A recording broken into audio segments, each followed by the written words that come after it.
रेवेनवुड manner, एक नाम जो डर से फुसफुसाया जाता है। कहानियां दुखद मौतों और बेचैन आत्माओं की। कोई पास जाने की हिम्मत नहीं करता था। तूफानी आसमान के खिलाफ उसका साया मंडराता था। एक चेतावनी। बरसों से यह वीरान पड़ा था, सड़ रहा था, अपने काले अतीत का सबूत। लेकिन कहानियां वो कभी खत्म नहीं हुई। वो एक बुरी गंध की तरह लटकी रही। उन दीवारों के भीतर जो हुआ उसकी एक भूतिया याद। बारिश जोरों से हो रही थी, हवा गरज रही थी। माया, एथन और लियाम पुराने लोहे के फाटकों पर पहुंचे। तीन दोस्त रोमांच की तलाश में, उस आतंक से अनजान जो उनका इंतजार कर रहा था। बिजली ने हवेली को रोशन किया। एक भूतिया राक्षस। वे विरोध में कराह उठे, मानो उन्हें वापस मुड़ने की चेतावनी दे रहे हों। दोस्तों ने घबराहट भरी नजरों का आदान प्रदान किया। उत्साह में आशंका मिली हुई थी। वे अंदर चले गए। उनके पीछे फाटक बंद हो गए। अंदर हर जगह मकड़ी के जाले लिपटे हुए थे। फर्श पर धूल की मोटी परत जमी हुई थी। दीवारों से सख्त चेहरे वाले अजनबियों के चित्र नीचे घूर रहे थे, जज कर रहे थे। हवा भारी, ठंडी और नम थी। सड़न की गंध आ रही थी। मौत यहां मंडरा रही थी। उन्हें एक धूल भरी पुरानी डायरी मिली। फीकी लिपि ने लेडी एलेनोर रेवेनवुड के पीड़ित शब्दों का खुलासा किया। उसने एक विश्वासघात के बारे में लिखा, एक श्राप। और फिर प्रविष्टियां अचानक बंद हो गईं। रहस्य गहरा गया। दालान से एक ठंडी हवा चली, उनका लालटेन बुझाते हुए, उन्हें अंधेरे में डुबोते हुए। घर में खून जमा देने वाली चीख गूंज उठी। वे अपने टॉर्च के लिए लड़खड़ा गए। उनके दिलों में डर समा गया। उन्होंने उसे ड्राइंग रूम में पाया, चादर की तरह सफेद, आंखें दहशत से फैली हुई। मैंने उसे देखा, चिमनी के पास एक छायादार आकृति की ओर इशारा करते हुए।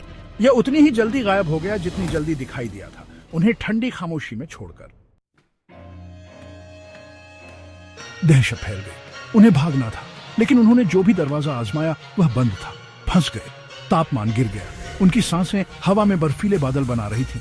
घर जीवित था, उनके साथ खिलवाड़ कर रहा था। फिर फुसफुसाहट शुरू हुई, पहले धीमी, फिर तेज होती गई। अतीत की आवाजें, अपने राज फुसफुसाते हुए, उनका दर्द, उनका गुस्सा।